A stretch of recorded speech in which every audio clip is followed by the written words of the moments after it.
స్వేచ్ఛలో వీళ్ళు రిపోర్ట్ రాస్తున్నారు కదా! ఎమ్మెల్యే గురించి ఏమనుకుంటున్నారు అని చెప్పి ఇద్దరి గురించి రాశారు. మాధవరం ఒకళ్ళు, కృష్ణారావు ఒకళ్ళు ఇద్దరి గురించి. ఇక రావాల్సిందే విజయ్ దేవరకొండ ఎట్టి పరిస్థితుల్లో ఈడీ విచారణకు రావాల్సిందే అని చెప్పి హైకోర్టు ఆదేశించింది. వస్తారా చస్తారా అన్నట్టుగా మాట్లాడిందనమాట. ఇక ఒక్క సంతకం కోసం వెయిటింగ్.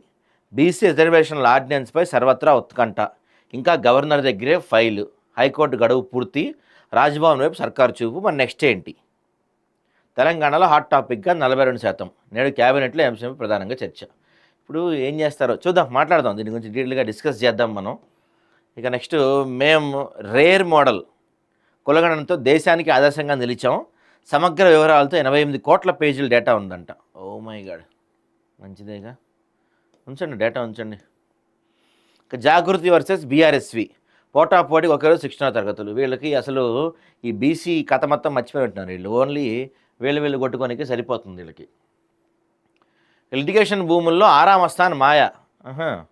పాత రైట్లు అంటూ తప్పుడుదారులు. ఈయన ఆరామస్థాన్ అంటే ఈ అప్పట్లో సర్వేలు అయ్యి గట్రా బాగా చేసేవాడు కదా, ఈయనైనా ఆరామస్థాన్ ఈయనే కదా. ఆరామస్థాను చైతన్య శ్రీధర్ వ్యవహారం అనుమానాలంట. అది కథ. ఇలా కూడా భూదందాలు చేస్తున్నారు. ఇంకేమున్నాయి? పార్టీ సిద్ధాంతాలను ప్రజల్లోకి తీసుకెళ్తా ఉంటుంది. నేను రామచంద్రరావు గారు అమిత్ షాని కలిశారు నిన్న. కుదిరిన సయోధ్య. వర్షాకాలంలో సహాయక చర్యలకు ఇంజనీరింగ్ దిశానిర్దేశం. సమన్వయ లోపంపై ముందే హెచ్చరించిన స్వేచ్ఛ. ఇకపై జాయింట్గా నిర్ణయాలు.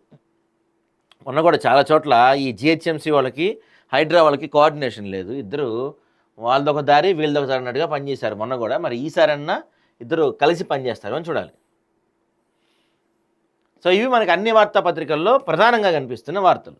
సో ఇప్పుడు ఒక్కొక్క అంశం గురించి మనం డీటెయిల్డ్గా అన్ని వార్తాపత్రికల్లోని అంశాలు, వాటి వెనుక ఉన్న కథలు ఈ మొత్తం కూడా డీటెయిల్డ్గా అనాలిసిస్ చేసే ప్రయత్నం చేద్దాం.